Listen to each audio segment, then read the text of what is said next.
नमस्कार, मैं आपकी दोस्त अंजलि। दोस्तों, मृत्यु को जीतने की एक कहानी जिसका जिक्र महाभारत के ही वन पर्व में होता है। वनवास के दौरान युधिष्ठिर और द्रौपदी ऋषियों मुनियों के साथ सत्संग कर रहे थे।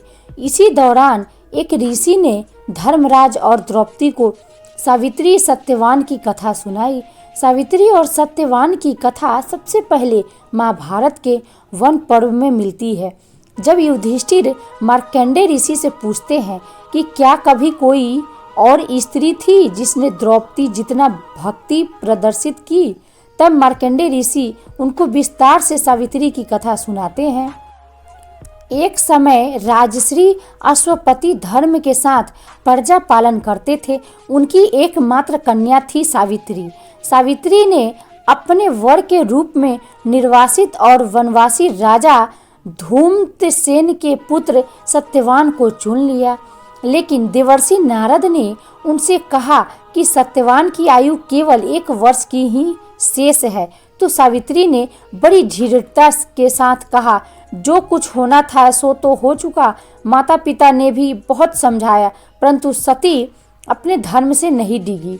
सावित्री का सत्यवान के साथ विवाह हो गया। सत्यवान बड़े गुणी, धर्मात्मा, माता पिता के भक्त एवं सुशील थे। सावित्री राजमहल छोड़कर जंगल की कुटिया में आ गई।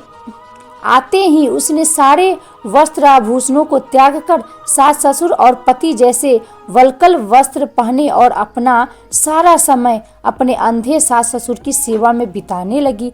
इधर सत्यवान की मृत्यु का दिन निकट आ पहुंचा। सत्यवान अग्निहोत्र के लिए जंगल में लकड़ियां काटने जाया करते थे। आज सत्यवान के प्राण छूटने का दिन था, इसीलिए सावित्री ने भी साथ चलने के लिए आग्रह किया। बहुत जिद करने पर सत्यवान सावित्री को लेकर अपने साथ जंगल की ओर गया। सत्यवान लकड़ियां काटने वृक्ष पर चढ़े और चक्कर आते ही गिर पड़े। सावित्री सब जानती थी, इसीलिए वह विचलित नहीं हुई। उसने खुद को संभाला और पति का सिर अपनी गोद में रखकर सावित्री अपने आंचल से हवा करने लगी। थोड़ी देर में ही उसने भैंसे पर चढ़े काले रंग के सुंदर अंगों वाले, हाथ में फांसी की डोरी लिए हुए, सूरज के समान तेज वाले एक भयंकर देव पुरुष को देखा।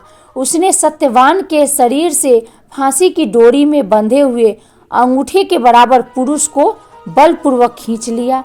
सावित्री ने अत्यंत व्याकुल होकर आर्त स्वर में पूछा, हे देव, आप कौन हैं और मेरे पति को कहाँ ले जा रहे हैं? उस पुरुष ने उत्तर दिया, हे तपस्विनी, तुम पतिव्रता हो, अतः मैं तुम्हें बताता हूँ कि मैं यम हूँ और आज तुम्हारे पति सत्यवान की आयु छीन हो गई है, इसीलिए मैं उसे ले जा रहा हूँ। तुम्हारे सतीत्व के तेज के सामने मेरे दूत नहीं आ सके, इसलिए मैं स्वयं आया हूँ।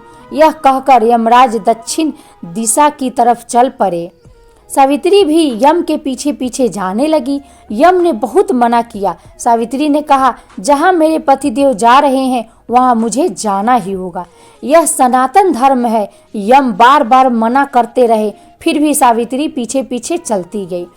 उसकी इस दृढ़ निष्ठा और पतिव्रत धर्म से प्रसन्न होकर यम ने उससे वरदान मांगने को कहा। पहले वर में सावित्री ने अंधे सास ससुर के लिए आंखें मांग ली। दूसरे वर में उन्होंने खोया हुआ राज्य दिया और फिर सत्यवान को लेकर जाने लगे। सावित्री फिर से पीछे पीछे चलने लगी। तब यमराज ने फिर कहा कि सत्यवान को छोड़कर चाहे जो मांग लो। सावित्री ने कहा, यदि आप प्रसन्न हैं तो मुझे सत्यवान से 100 पुत्र प्रदान करें। यम ने बिना ही सोचे तथास्तु कह दिया। वचनबद्ध यमराज आगे बढ़े। सावित्री ने कहा, मेरे पति को आप लिए जा रहे हैं और मुझे 100 पुत्रों का वर दिए जा रहे हैं, यह कैसे संभव है?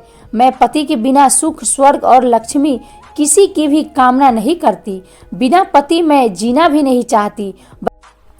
वचनबद्ध यमराज ने सत्यवान के प्राण लौटा दिए और सत्यवान को 400 वर्ष की नवीन आयु भी प्रदान की।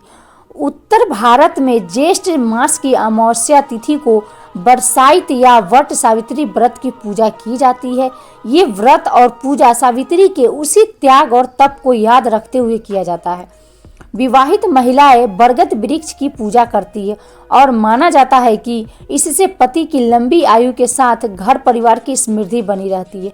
जो मार्कंडेय ऋषि युधिष्ठिर को सत्यवान की कथा सुना रहे थे, खुद उनके जीवन का भी एक प्रसंग ऐसा है जहां मृत्यु के देवता यम को उनसे हार माननी पड़ी थी। असल में मार्कंडेय ऋषि अल्पायु थे। एक दिन सप्त ऋषि उनके घर आए। बालक मार्कंडेय ने पिता के साथ सप्त ऋषियों का खूब सत्कार किया। आई होप ये वीडियो पसंद आई होगी। दोस्तों अगर पसंद आए ना वीडियो तो लाइक करें और ज़्यादा से ज़्यादा शेयर करें और कमेंट में हमें ज़रूर बताइए कि आपको कैसा लग रहा है वीडियो। तब तक के लिए जय हिंद, जय भारत।